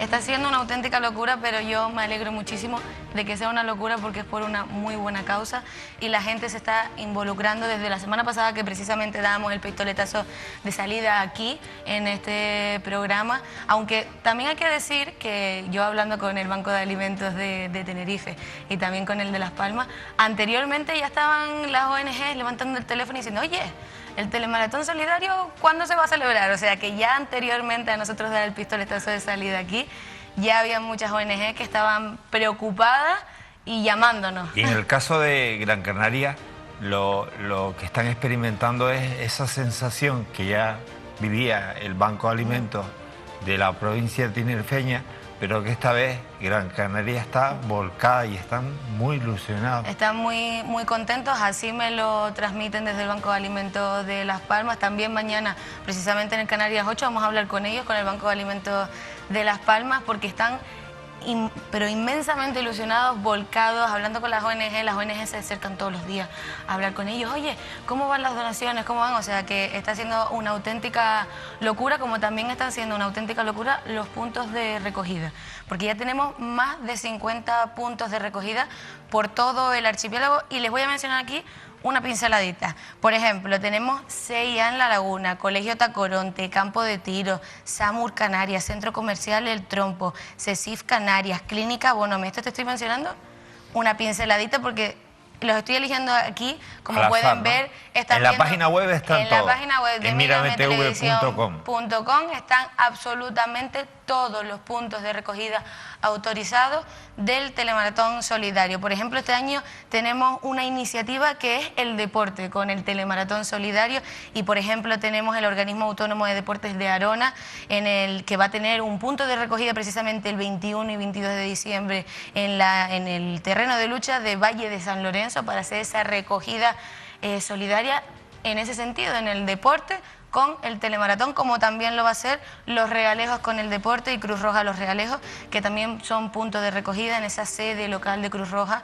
En Los Realejos, el día también 21 y 22, que ellos van a hacer pues esa concentración allí para que se acerquen las personas que quieran hacer sus donaciones y ya posterior nosotros nos vamos a encargar de la recogida. Interesante, Óscar, que se vincule el deporte, la cultura, todos esos sectores que se vinculen, hagan actividades, recojan alimentos, hagan pequeñas recogidas y luego toda esa generosidad vaya dirigida a los bancos de alimentos, ¿no? Efectivamente, el deporte. Además, hablas de la cultura, que además es un sector que ha venido siendo afectado, golpeado por la crisis tan dura que ha vivido el sector de la industria cultural en esta comunidad autónoma. Ya saben, es fruto también otro de los sectores golpeados por la pandemia del COVID. El deporte es importante porque saben que el deporte también es un ejemplo para los jóvenes, para las personas, un ejemplo saludable, insisto, para esta sociedad. Y es muy importante también, y me gustaría reseñarlo y hacer un llamamiento personal también a todas las personas, a toda la sociedad canaria, para que se involucren efectivamente con toda la sociedad, con el resto de la sociedad de la que hablábamos antes, que sufre la pobreza, la exclusión social y las necesidades, pero especialmente también hay que hacer hincapié en los niños, en los más pequeños. Ya saben la situación dramática que se avecina, que se está viviendo en la Isla Bonita, en la Isla de La Palma, con el volcán, muchas familias, muchos hogares que, aunque parezcan mentira, lo han perdido todo, y ya saben que hay muchos hogares en la Isla de La Palma, me consta mucho que hay niños menores que seguramente van a necesitar el apoyo y el cariño del resto de la sociedad. Juguetes, insisto, juguetes importantes para los pequeños del Valle de Aridane en la Isla de La Palma. También importante la labor, el impulso, la colaboración ciudadana de la sociedad para los productos básicos, sobre todo en este caso para los niños de 0 a 6 años, porque insisto, es lamentable, es triste, es muy duro denunciarlo y decirlo. Hay muchas familias que están bajo el umbral de la pobreza, en exclusión social, que atraviesan necesidades muy duras, donde comprenderán que hay muchos menores, muchos niños en esos hogares, y eso es un problema, insisto, que hay que focalizar y que depende evidentemente de esa solidaridad de la sociedad canaria. Los niños, los juguetes, La Palma y, repito, productos básicos para los niños y niñas de 0 a 6 años. Manolo, y una cosa importante, que también hay una cierta incertidumbre, por decirlo de alguna manera, y es que muchos nos escriben a las redes sociales y dicen, oye, ¿cómo puedo donar si estoy en X punto? Entonces, a mí me gustaría recordar que, por ejemplo, si son una empresa, el caso en el que se quiere poner en contacto con nosotros, ya saben que tienen el número de teléfono, que es el 922, el 100-122, y el correo electrónico de telemaratón@mirametv.com. Pero si son personas particulares que, bueno, que tienen en casa, han ido a hacer las compras navideñas y de paso han comprado pues algún regalito, como decía Óscar, que necesitamos para la isla de La Palma, pues ya saben que solamente tienen que entrar a la página de mirametv.com, mirar pues el punto de recogida que más cerca les quede, porque son, les repito, son más de 50 y estamos todavía a casi 10 días del telemaratón, o sea que tendremos muchos puntos de recogida más, y lo único que tienen que hacer es mirar en la página web, mirametv.com, mirar el punto de recogida que les queda más cerca, acercarse a ese punto de recogida, de decirles que tienen que dejar pues su donación, ya sea bien de alimentos, ya sea de juguetes, como decía Óscar, de lo que ustedes quieran colaborar. Y nosotros pues lo que vamos a hacer los días antes, tanto el 21 como el 22 y el propio 23 también, vamos a mandar pues nuestro equipo de logística, que este año, fíjate Manuel, todo el equipo de logística que tenemos, y te digo, faltan 10 días. Tenemos ahora mismo 10 vehículos del Ejército que se van a encargar de hacer la recogida en estos puntos de recogida autorizados por todo el archipiélago, 10 de la empresa Intesa, que sabes que siempre se vuelca con nosotros y siempre nos ayuda a ir a cada rinconcito de Canarias a recoger esas donaciones.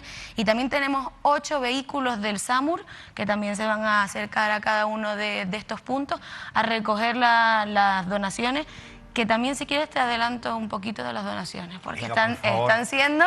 Te voy a un poquito nada más, para que vaya sabiendo la gente. Y para que la gente se sume, que todavía hay tiempo, y que el reto no lo conseguiremos hasta que el 23 en la noche, digamos, lo conseguimos y demos auxilio a esas 30.000 personas. Pues te voy a contar una pinceladita. Elegí una pinceladita de las donaciones que tenemos. Por ahora, Molinos de Gofio, Las Mercedes, Molinos de Gofio, Las Molinetas, trabajadores del tranvía, Asprocan, Rotary Club, Podología Deportiva Canaria, Episcan, El Corte Mágico, Molino de Gofio, El Sausal. Todas estas se han ido sumando, van a hacer sus recogidas, van a hacer sus donaciones. Coca-Cola, por ejemplo, lo va a hacer con un palé de Coca-Cola cero y con varias cajas para el equipo de acuarios, de agua y Coca-Cola. También Fuente Alta lo va a hacer con 2 palés y de 8 litros de agua.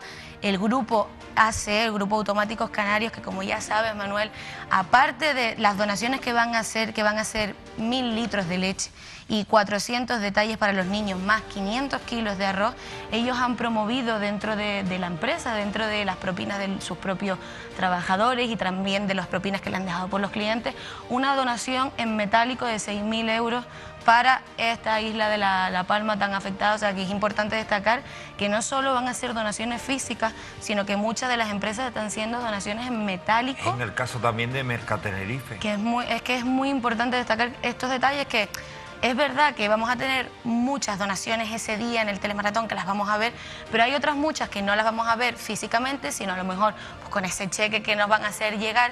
Pero es importante destacar que pues muchas empresas lo están haciendo de esta manera y que también se pueden hacer de esta manera si así lo desean. En el caso de Automáticos Canarios hay que reconocer que ahí tanto Juan Casimiro como Salvador Alemán, que son 2 piezas fundamentales en la compañía, juegan ese papel de no dejar de lado a quienes más lo necesitan, Lidia. Es que es muy importante, siempre han estado al lado de Mírame Televisión. Yo antes, preparando muchas de las piezas que están saliendo en la misión de Mírame Canarias, lo veía como en todos los años están ahí totalmente involucrados, están ahí ayudando con nosotros. O sea que desde aquí muchísimas gracias, y quien quiera animarse, aquí estamos, ya saben que en la página de Mírame TV y en el contacto que les decía, pueden hacer también, sumarse como lo hace también Automáticos Canarios. Y Manuel, te voy a seguir diciendo algunas que otras: Comercial Galdona, Jugueterías Arbelo, Pan de Tenerife, Pastelería El Rayo,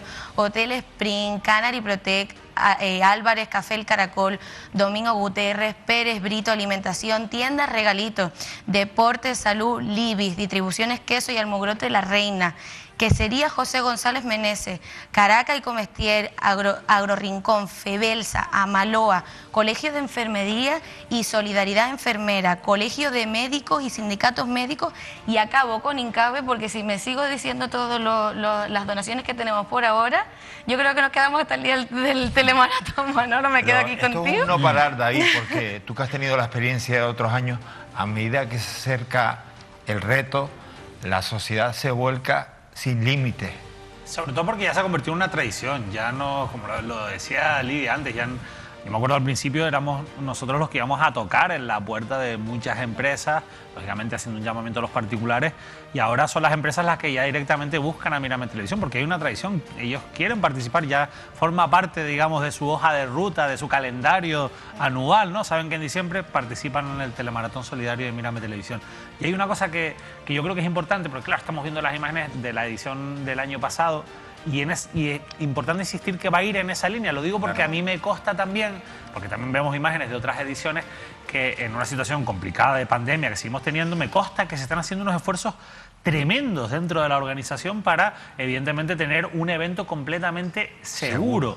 Tanto es así que se están haciendo todavía más esfuerzos de los que se hicieron el año pasado, que ya de por sí, bueno, yo que estuve allí, como en todas las ediciones, pude comprobar cómo se trató con una exquisitez tremenda todo el protocolo anti-COVID. Yo creo que esto es fundamental, porque ahora que hay mucha preocupación, que se sepa que se va a poder hacer un evento de estas características, de esta magnitud, pero se va a poder hacer de manera segura, y eso yo creo que también es precisamente importante. Por eso que dice David, es muy importante ir a los puntos de recogida autorizados y dejar allí la donación, porque después nosotros la trasladamos al banco de alimentos.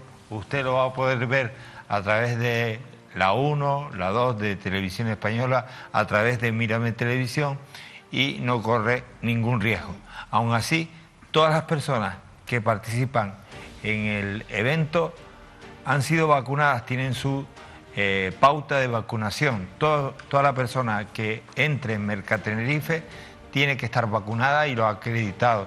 Y además, para reforzar aún más la seguridad, además del distanciamiento, la mascarilla y todas esas cosas que son obligatorias y de máximo rigor en estos momentos, empresas como la Red de Laboratorios Canarios ha puesto pues ese control a través de test de antígenos para una mayor seguridad en este evento que pretende al final no solamente ser un evento solidario, sino además un evento ejemplar, porque se pueden hacer las cosas para ayudar, pero siempre cumpliendo con la normativa. Es muy importante. Pues sí, Manuel, y justo retomando una cosa que decía David, yo cuando hablo con las ONG me encanta porque siempre me dicen, para nosotros el día del telemaratón es el Día de Reyes. Y me encanta que siempre me digan esa expresión, porque me parece como un día súper... todos, hasta niños mayores, todos esperamos el Día de Reyes con un montón de ilusión, y que para las ONG de Canarias el telemaratón sea el Día de Reyes, para mí es una expresión preciosa y que me encanta cada vez que tengo la oportunidad de mencionarla, porque la verdad que creo que transmite a la perfección lo que es el telemaratón. Y precisamente, Manuel y compañeros, la semana pasada, en el encuentro que tuvimos con el Ayuntamiento de Santa Cruz de Tenerife y con las ONG, pues entre ellos este fue alguno de los llamamientos que nos hicieron para decirnos que por favor, que este año que celebrásemos el telemaratón solidario. El 23 de diciembre tenemos un reto. Telemaratón solidario. Súmate. Soy Miriam del Banco de Alimentos de Tenerife y te invitamos a colaborar con el evento de Mírame Televisión, el Telemaratón Solidario 2021. Pueden aportar productos no perecederos, juguetes nuevos, regalos para personas mayores y alimentos para niños de 0 a 6 años. Contamos con tu ayuda. Me llamo Fátima Gutiérrez, pertenezco a la Asociación de Aldeas Infantiles y desde aquí les pido a toda nuestra gente, bueno, pues que este año también tenemos la telemaratón como otros años, y que por favor que ayuden, que se necesita, que este año se va a ayudar a más de 30.000 personas porque es necesario. sobre todo con el COVID, con la crisis primero, luego el COVID, lo que está pasando también en La Palma. Nuestra gente canaria palmera pues necesita muchísimos recursos, sobre todo recursos para los niños de 0 a 6 añitos, que son los más escasos.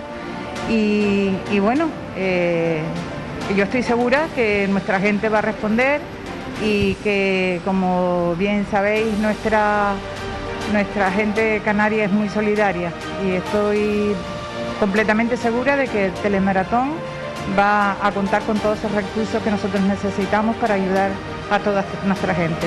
Hola, soy José Jerez, presidente de la Fundación Canaria Pequeño Valiente, y desde aquí, desde nuestra fundación, les invitamos a ayudar este 23 de diciembre al telemaratón, porque no es por uno, es por todos. Necesitamos la ayuda de todos los canarios y canarias para que esto sea un éxito, y lo será seguro. Les invitamos. Hola, soy Juan Manuel Vega, representante de García Camen, y estamos pues agradecidos de verdad que Mírame Televisión otro año más esté con nosotros, y esperamos que todos nuestros amigos y todos los canarios que puedan ayudar, sean canarios o no, porque hay muchos ya también que no son canarios, pero que apoyan también a lo que es el tema solidario, pues nos puedan ayudar en todo lo que es que todos sean felices en Navidad. Entonces, esa comida que necesitamos, esos regalos que los niños podamos hacer felices, esa sonrisa de un niño que llamamos nosotros, para que nosotros pues al final sintamos que podemos ser felices también viéndolos a todos pues feliz. Gracias a Mírame Televisión y a todos los que están colaborando con esta iniciativa, y que la verdad que todos los años nos alegra cuando vemos que se puede hacer otra vez. Ayúdanos a compartir Canarias.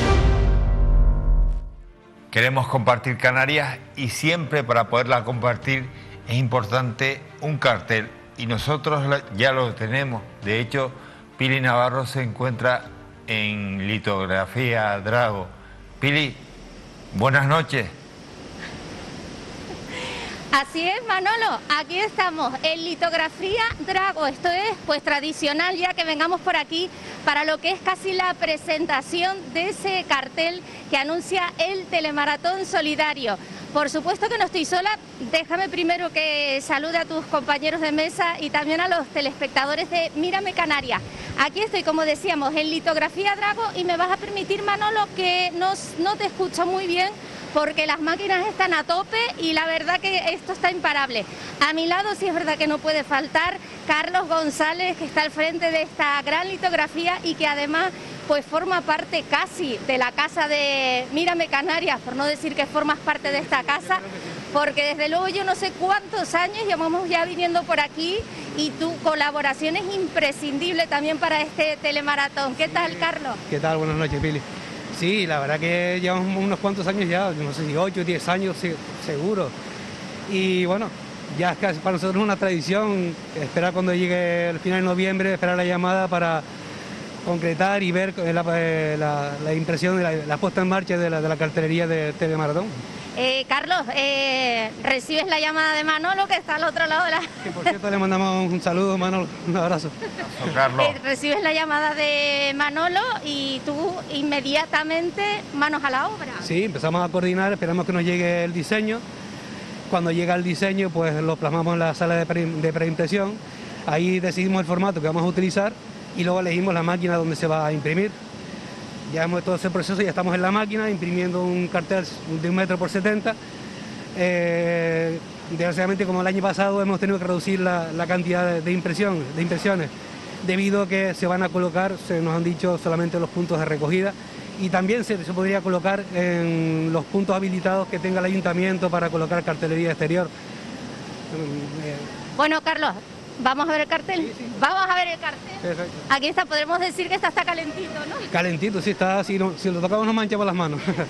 Bueno, pues aquí lo tenemos, compañeros. Mira, Josué va a tomar imagen de lo que es el cartel de este telemaratón. Como bien decía Carlos, va a estar en los puntos, que todo el mundo que quiera saber dónde están esos puntos autorizados, solo tienen que entrar en la página web mirametv.com, y a partir de ahí, pues ya saben, todo lo van a tener indicado en este cartel, además lo que pueden aportar, lo que necesitamos. Y vamos a quitarnos un poco del medio, Manolo, porque mira, aquí lo tenemos, que lo están sacando ahora mismo de esta máquina que tenemos por aquí detrás. Exactamente esta máquina que tenemos aquí detrás Carlos, ¿cuál es la función? ¿Hacer las copias rápidamente? Sí, imprimir, se le pone las planchas que lleva cada color del proceso en cada uno de los cuerpos impresores. El papel entra blanco y sale acabado, como ves, entra blanco por la mesa de entrada y sale ya impreso en la salida. Vale. Carlos, ¿cuántas copias vamos a hacer este año? Debido a la reducción que hay, pues haremos unos 1000 carteles aproximadamente. Sí. Bueno, la cuestión es que estamos viviendo con esta pandemia mundial que desde luego nos tiene a todos absolutamente trastocados. Pero mira, Carlos, en nombre de Manolo, porque yo, Manolo, estoy intentando escucharte, pero la verdad que con este sonido que tenemos aquí dentro, con las máquinas a tope, me es imposible. Yo te transmito las palabras de Manolo, que es darte las gracias de corazón, porque siempre a la llamada de Mírame Canarias, ante este evento, el Telemaratón Solidario, siempre está ahí compartiendo Canarias, como también los van a hacer mucha gente desde sus casas. Sí, esperemos que mucha gente iremos a colaborar a colaborar, y como siempre es un placer atenderlos por esta fecha y es casi una obligación por nuestra parte darle un servicio a Mírame Televisión. Carlos González, un placer. Hasta luego, hasta la próxima. Bueno, nos quedamos con esta imagen. Manolo, estamos preparando, sacando de esa máquina que está trabajando a tope este cartel que anuncia el Telemaratón Solidario con ese hashtag que siempre utilizamos, Compartir Canarias, jueves 23 de diciembre. Lo verán todo a través de Mira Televisión. Manolo, buenas noches. Y no te me quedes afónica. Un beso grande, Pili. Gracias, Carlos. Ahí estaba nuestra compañera Pili Navarro en litografía Drago, y Lidia, ese cartel que ya podemos encontrar en los puntos de recogida autorizados. Sí, de hecho también en nuestras redes sociales pues nos envían la foto y nosotros las estamos compartiendo para que vean que si necesitan pues carteles, nosotros se los ponemos también a su disposición para que la gente pues a lo mejor no identifican porque no pueden entrar a la web o lo que fuese, pues pasan a lo mejor por alguno de los tantos puntos que tenemos y ven el cartel y dicen, ¡ay! Esto es un punto de recogida autorizado, me queda a 2 calles de mi casa, pues ya sé que puedo venir aquí a hacer mi donación. Y Manolo, la semana, ahora mismo escuchábamos esas declaraciones de las ONG, escuchábamos precisamente al Banco de Alimentos, escuchábamos a Aldeas Infantiles, a Pequeño Valiente, a representantes de García Escame, y la semana pasada David tenía aquí al presidente de Cairós, a Benjamín Barba, que también estaba ese día en el encuentro con el ayuntamiento para hacernos llegar por sus demandas, pero precisamente estuvo aquí con David en esta mesa. Sí, la verdad que, bueno, hablar con Benjamín siempre es muy interesante porque al final es una de esas muchas personas que está pegada a esta realidad de la que, como hablábamos antes, muchos desconectamos a lo largo de la semana, a lo largo de los días. Benjamín está ahí todos los días del año pegado a esta realidad de la pobreza, ¿no? Entonces hay una pregunta que siempre es obligatoria y hay que hacerla, ¿no? Pero yo creo que este año es todavía más necesaria que la gente lo sepa, insisto, por esa desconexión a la que también nos somete pues, a otras realidades, como lo que está ocurriendo en La Palma, como la pandemia. Le preguntamos si sigue siendo necesario el Telemaratón Solidario y claro, evidentemente fue contundente Benjamín Barba. Así que este año es más necesaria que el año anterior. Y básicamente quiero comentar 2 razones. Luego, si te parece, las podemos desarrollar, ¿no? En primer lugar, la situación de pobreza severa en Canarias ha aumentado en este año. Simplemente para que nos hagamos una idea. En total hay unas 811.000 personas en Canarias que están en el umbral de la pobreza. De esas 811.000 hay aproximadamente un 49%, casi 380.000 personas que viven en lo que es la pobreza severa. Y para que todos nos puedan entender, la pobreza severa es esa pobreza en la que tú no tienes dinero para llegar a fin de mes y pagar las facturas básicas, vivienda, luz, agua, alimentación y ropa, por decir lo más básico, ¿no? Y esto es algo que no se nos está llegando. Otro dato, ese número de personas que han pasado a formar parte de esa lista de pobreza severa ha aumentado en Canarias en este año un 16%. Mucho, ¿no, David? Sí, los datos, evidentemente con los datos en la mano, es necesario este telemaratón, es necesaria cualquier iniciativa que pueda ayudar un poco a estas ONGs que sobre todo se van quedando sin los recursos suficientes para atender el crecimiento de la demanda, pero este año hay una novedad y es la situación que está viviendo la isla de La Palma y el telemaratón se va a volcar también con la isla de La Palma. Y le preguntamos a Benjamín y él le explicaba una cosa que yo creo que es muy interesante. Y un día como hoy, en el que todos ya miramos con esperanza la posibilidad de que el volcán se apague, es muy importante recordar. Y es que cuando el volcán empezó hubo muchísimas donaciones, no solo económicas, sino también de alimentos para la isla de La Palma. Y todo eso nos contaba Benjamín cómo poco a poco se ha ido apagando. Ahora que se está apagando el volcán, el miedo es que todos los que hemos estado mirando día tras día lo que ocurre en La Palma, volvamos a mirar hacia otro lado y nos olvidemos de todas esas familias que están en la pobreza en La Palma y que van a estar en situación de pobreza a raíz de los efectos de este volcán, y así lo explicaba y lo destacaba Benjamín Barba. Yo creo que La Palma va a sufrir un retroceso de bastantes años. ¿Por qué? Porque La Palma vive mucho del turismo, y la zona donde se ha abierto este volcán es una zona muy turística, una de las más turísticas de La Palma, ¿no? Y eso pues ya le está afectando. Y luego el sector agrícola, con las plataneras al frente, ¿no? Entonces todo esto yo creo que va a afectar mucho. Y así como al principio, yo recuerdo que veía las informaciones y camiones y camiones y camiones de alimentos, de productos para allá, esa solidaridad se baja, claro, porque es el boom. Claro. Y ya han transcurrido ya un tiempito desde que eso empezó, y creo que esta telemaratón puede ser muy buena para ayudar a recoger alimentos y juguetes, todas estas cuestiones básicas para las personas allí en La Palma. Con la sabiduría, con la experiencia, con las palabras de Benjamín Barba, nos vamos teniendo muy en cuenta que tenemos un reto por delante y lo queremos cumplir, queremos conseguirlo. Señores, buenas noches. Buenas noches. Gracias. A todos. Muchas gracias, Manolo. Y a ustedes a seguir disfrutando de nuestra programación y de la vida, que es muy importante.